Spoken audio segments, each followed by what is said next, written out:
So today we are going to be talking about my thoughts on the Remedy 9.8. That's been my mountain bike for the past at least 6 months, and I just wanted to put my thoughts out there on YouTube.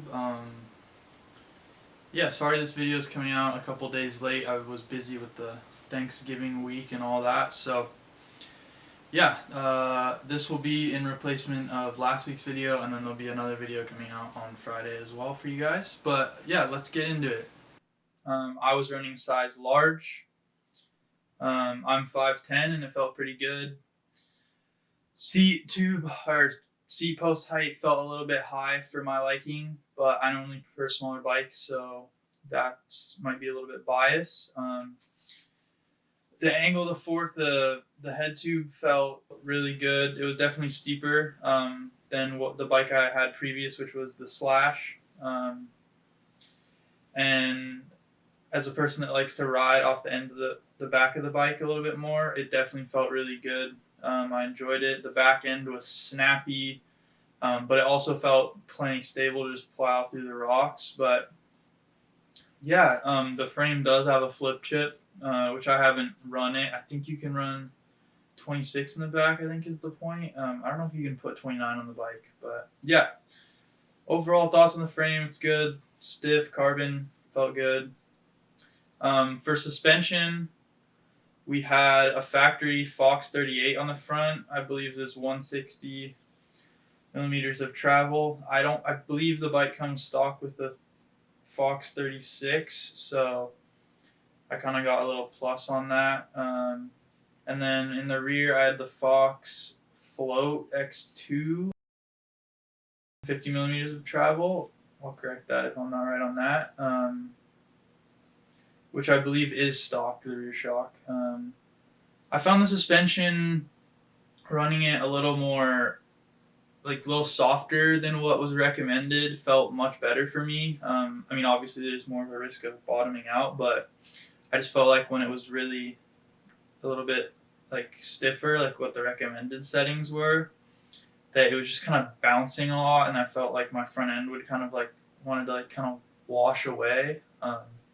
So I just maxed the sag a little bit. I think I went for 30% sag versus 25, which really helped. It just made it feel way more planted. You can just really get nice and like you really just use the bike. For the cockpit, I ran both the stock stem and aftermarket stem.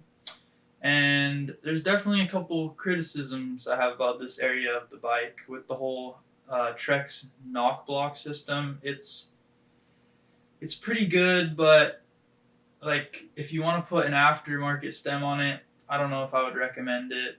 I did it, and I got the little adapter piece you need for it and everything, but I just couldn't manage to keep the headset tight all the time. Like maybe every 5 rides, I would notice my headset was a little bit loose, and it's really annoying and kind of just like seems unnecessary for such expensive bike.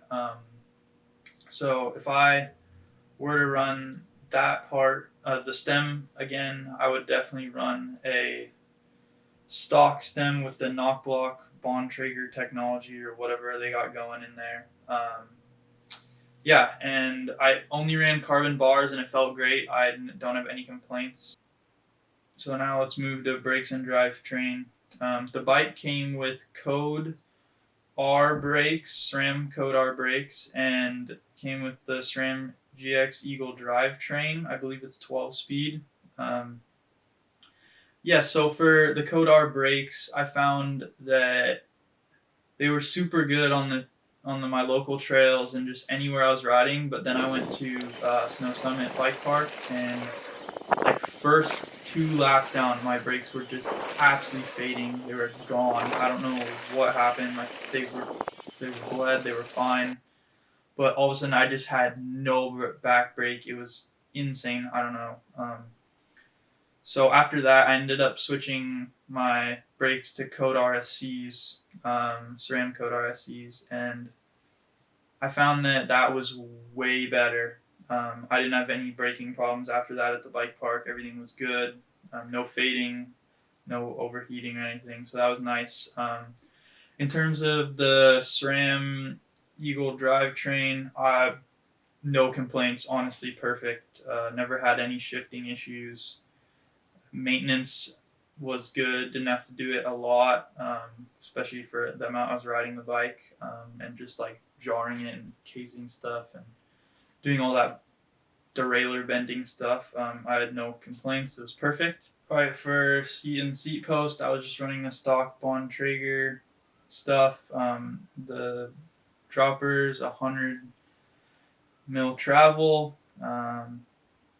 Yeah, felt good. Felt long enough. Definitely doesn't come with a short one.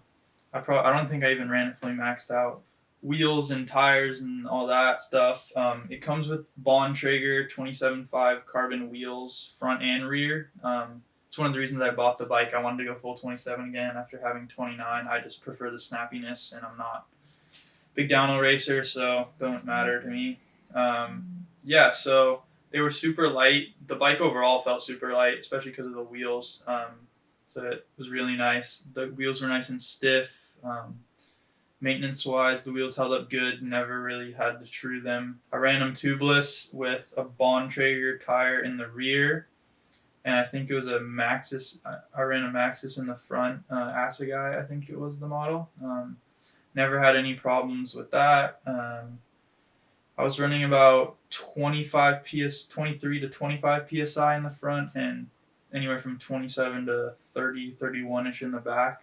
I run my tire pressure decently well, I would say. In terms of the wheel size for the bike, overall, I think the bike can really handle well, especially in the rocks. Like, it really does work. I mean, obviously, it's not as comfortable of a ride as a 29er. But the 27 held up perfect. I didn't find myself like extra sketchy because of it.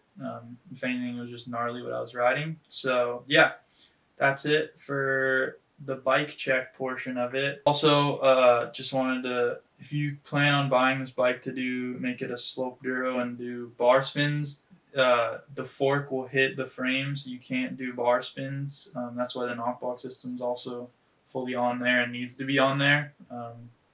So yeah, just a disclaimer for that. The bike's for literally anyone, like anyone that wants to go shred bike park laps, wants to go ride their local trails every day, rides once in a while, rides every day.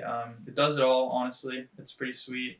I've ridden it on everything. I've even done slalom races on it, which I think is pretty sweet. I mean, it's not the best bike in the world for that, but it can do it, and you won't feel like you're completely lost.